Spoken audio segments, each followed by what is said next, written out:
og kode sammen, og så laver man sådan altså et eller andet, en kort reklame for en selv, eller for ens gruppe, hvor der er en hel masse, der står og kører med farver og alt muligt andet. Ligesom den, der kører sådan i baggrunden. Og hvad bruger I de demoer til? Det er rent for pral, ja, pral.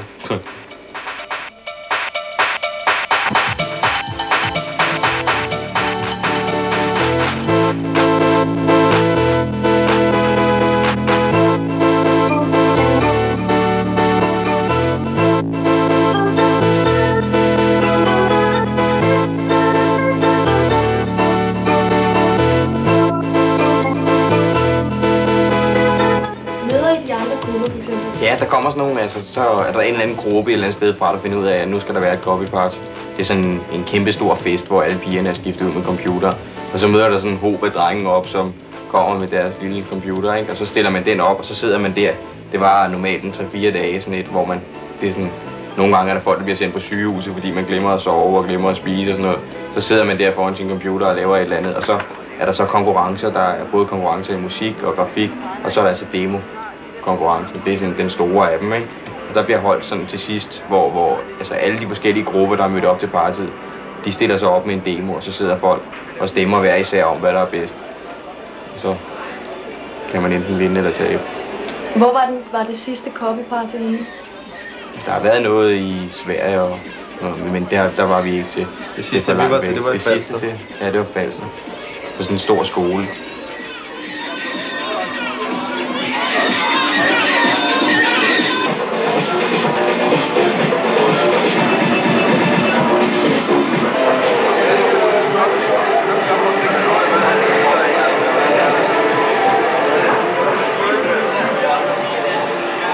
Sidste sommer, der blev der holdt et party i Glostrup, der kom der.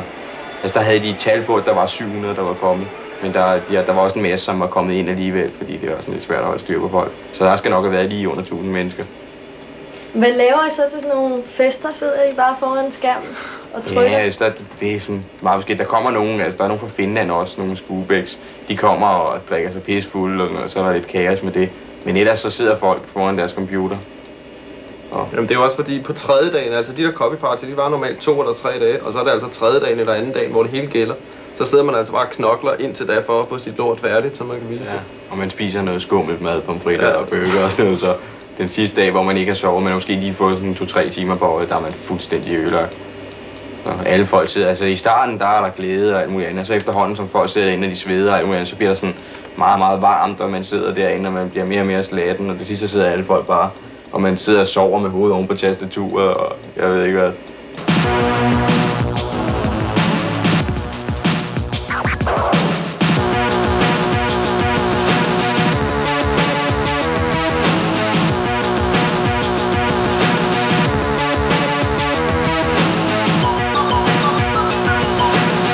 Vi har planlagt nu fremover, at vi skal flytte ind et eller andet sted og så bo i sådan, ja, man kan sige computerfællesskab. Og så skal vi sidde og lave spil og programmer, nok mest spil. Er det noget, I kan leve af nu? Nej, ikke. Nej, jo, vi har sådan set levet af det sidste halvår, men ikke sådan eventyrligt godt. Det er kun fordi, du har været sikker på at kunne få penge derhjemme, ikke? Ja, vi tror, vi kan leve af det, men altså, der skal noget større i gang med at lave et eller andet spil, og så få det udgivet uden at blive snydt, så kan man godt tjene penge på det. Du siger, at I skal flytte ind i et computerfællesskab. Hvor mange skal I flytte ind der? Det bliver 5. Det bliver så os 3, der sidder her, og så 2 andre inde på byen. Hvad med pigerne? Altså, nu sagde du, at det der copyparties, det var fester, hvor man har skiftet pigerne ud med computer. Jo, men der kommer også, altså, der er masser af piger. Der er jo 2-3 stykker, hvis der er 700 drenge. Jamen, jeg ved egentlig ikke hvorfor, men der er ikke så mange piger til sådan noget. Hvordan er det at være kæreste med en, der bruger så meget tid på computer? Altså det er lidt irriterende en gang imellem. Altså det kræver, at man nogle gange vil mødes med ham på nogle underlige tidspunkter, fordi han altså er vågen på nogle andre tidspunkter end normale mennesker, ikke? Og så skal man være opsat på, at hvis man har lavet en aftale, så kan man godt regne med, at han måske ligger og sover. Så han står og venter et eller andet sted. Bliver du ikke sur på ham? Jo, det gør jeg. Der er ikke særlig mange piger, der kan lide computer, der sidder så lang tid, som de sidder. foran deres computer. Hvorfor tror du egentlig det? Jeg ved det ikke, altså jeg ved ikke hvorfor, men altså det er noget med, at de lukker hele verden ude, ikke? Det kan godt være, at det ikke er noget for piger, det ved jeg ikke. Det er også det, jeg bryder mig heller ikke om så meget om deres musik og sådan noget. Altså det er alt for brutalt på en eller anden måde. Og det med, at alt det vold, der er, det bryder mig slet ikke om. De der spil, jeg gerne vil lave, hvordan er deres universer? Eller hvordan skal de være?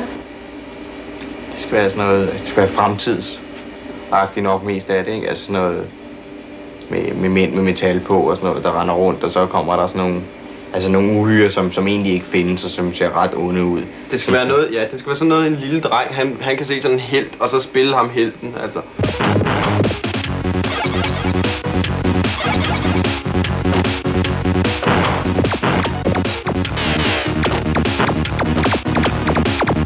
Også fordi det er det der action, altså det de vil have, det er også det der morsomt at lave. Fordi der er altså kode noget, hvor der vælter rundt med en masse ting og sådan noget.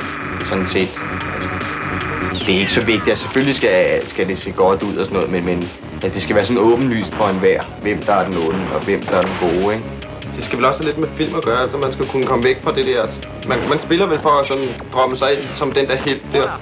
Og der er det meget naturligt, at man kan noget, som man ikke kan i virkeligheden. Det ville være trist, hvis man styrede en eller anden skoledreng på vej til skole, måske, ikke?